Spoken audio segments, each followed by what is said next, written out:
లోక్సభ ఎన్నికల వేళ బీఆర్ఎస్ కు బిగ్ షాక్ తగిలింది. వరంగల్ ఎంపీ అభ్యర్థి కడియం కావ్య పోటీ నుంచి తప్పుకున్నారు. పార్టీపై వస్తున్న అవినీతి ఆరోపణలు, నాయకుల అనైక్యత వల్ల పోటీ చేయనని చెప్పారు కావ్య. పోటీ నుంచి తప్పుకుంటున్నట్టు కేసీఆర్ కు లేఖ రాశారు కావ్య.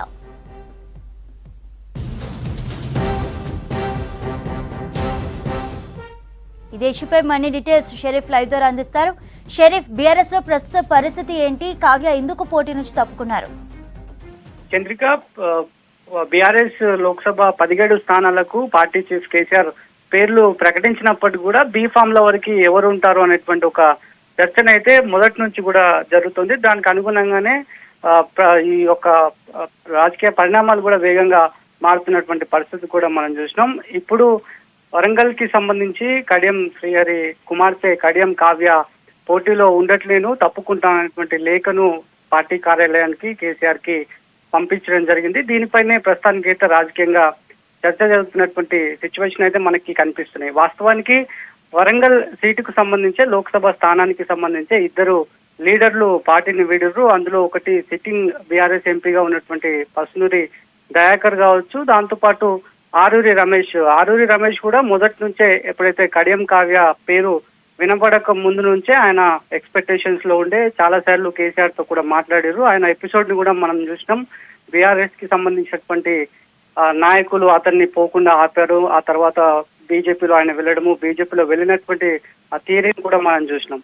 ఆ తర్వాత ఆయన అంశం అయిపోయిన తర్వాత మళ్ళీ సిట్టింగ్ ఎంపీగా ఉన్నటువంటి దయాకర్ కూడా పార్టీ మారడం జరిగింది. ప్రస్తుతానికైతే పార్టీలో మాత్రం ఒక బలంగా చర్చ అయితే జరుగుతోంది. ఈ అన్ని గ్యాప్సెస్ కి సంబంధించి ఇప్పటికే పార్టీ వర్కింగ్ ప్రెసిడెంట్ గా ఉన్నటువంటి కేటీఆర్ కావచ్చు, పార్టీ చీఫ్ గా ఉన్నటువంటి కేసీఆర్ కూడా 17 మందిని ప్రకటించడం, మళ్ళా వాళ్ళని ఎట్లా కాపాడుకోవాలి, జనాల్లోకి ఎట్లా వెళ్ళాలి, లోక్సభ ఎన్నికలు అసెంబ్లీ ఎన్నికల కంటే భిన్నంగా ఉంటాయి, ఖచ్చితంగా లోకల్ లీడర్ల సమన్వయం ఎంతైనా ముఖ్యం అనే ఒక ఎజెండాతో చాలా సార్లు కూడా ఇప్పటికే సమీక్షా సమావేశాలు ముఖ్య నేతలతో దఫల వారీగా చేస్తూ వస్తున్నారు. ఒకవైపు కేసీఆర్ మాట్లాడుతూ వస్తున్నారు, మరోవైపు కేటీఆర్ కూడా మాట్లాడుతున్నారు. దీంట్లో భాగంగానే రేపు చేవెళ్లకు సంబంధించినటువంటి ముఖ్య నేతలతో ఉన్నటువంటి లోకల్ క్యాడర్ తో అంతా కూడా ఇదే అంశాలపైన చర్చ చేస్తామనేటువంటి విషయాన్ని ఓవైపు పార్టీ చెప్తోంది. ఎంత హైకమాండ్ లీడర్లలో ఆత్మస్థైర్యం నింపినప్పటికీ కూడా తాజా రాజకీయ పరిణామాలు వేగంగా మారుతున్నాయి.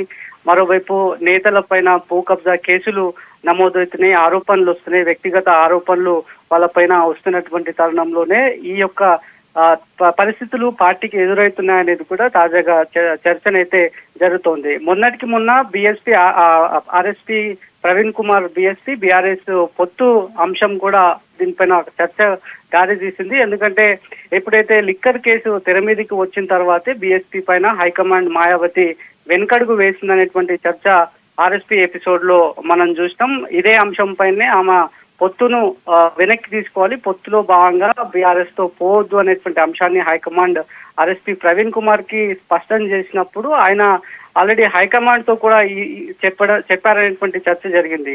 కమిట్మెంట్ కేసీఆర్ కి ఇచ్చాను కాబట్టి ఖచ్చితంగా బీఆర్ఎస్ తోనే నేను వెళ్తాను అనేటువంటి అంశాన్ని చెప్పారు. ఆయన ఎపిసోడ్ లో మనం చూసినాం, బీఎస్పీ పార్టీని ఆయన వీడిరు. ఆ తర్వాత ఫామ్ హౌస్ లో కేసీఆర్ సమక్షంలోనే ఆయన పార్టీలో జాయిన్ అయినారు. ఆయనకు నాగర్ కర్నూలు టికెట్ ని కూడా ఆఫర్ చేయడం జరిగింది.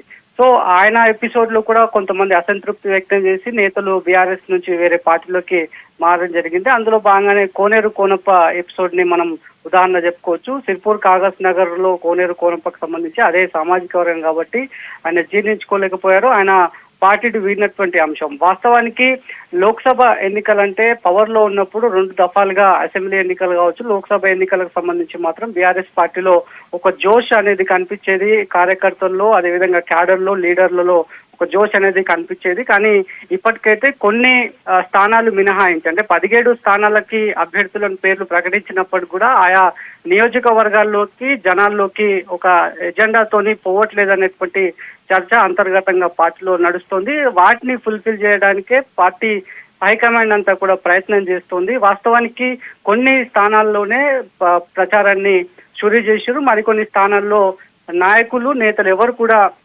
కాన్స్టిట్యున్సీ లోకి పోవట్లేదనేటువంటి చర్చ కూడా జరుగుతుంది. వాస్తవానికి ఇటు కరీంనగర్ కావచ్చు, అదేవిధంగా మల్కాజ్గిరికి సంబంధించినటువంటి రాయగిరి లక్ష్మారెడ్డి వీళ్ళు మాత్రమే ప్రచారంలో దూసుకుపోతున్నారనేటువంటి చర్చ జరుగుతోంది పార్టీలో. మరి ఈ అంశం కడియం కావ్యకి సంబంధించినటువంటి అంశం ఆమె లెటర్ రాస్తూ కూడా కొన్ని అంశాలను అందులో ఉదాహరించారు.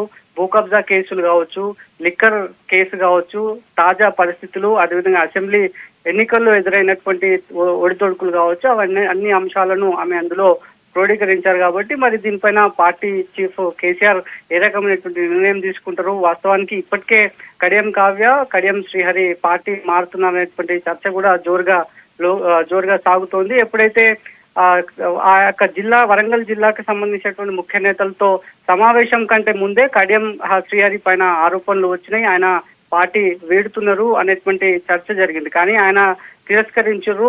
పూర్తి స్థాయిలో నిజాలు తెలుసుకునే వార్తలు వేయాలని హితవును కూడా ఆయన కడియం పలికినటువంటి సిచ్యువేషన్ మనం చూసినాం. ఆ తర్వాత ప్రస్తుతానికైతే ఇప్పుడు మాత్రం బీఆర్ఎస్ ని వీడతాము అనేటువంటి విషయాన్ని క్లారిటీగా చెప్పనప్పటికీ కూడా పోటీలో మాత్రం కావ్య ఉండట్లేనటువంటి అంశం కూడా చెప్పారు. కాబట్టి మరి రేపు ఏ రకమైనటువంటి డెసిజన్ హైకమాండ్ నుంచి వస్తుంది, మరి ఏ అభ్యర్థిని పోటీలో పెడతారనేటువంటి అంశం పైన మాత్రం క్లారిటీ రావాల్సినటువంటి అవసరం ఉంది.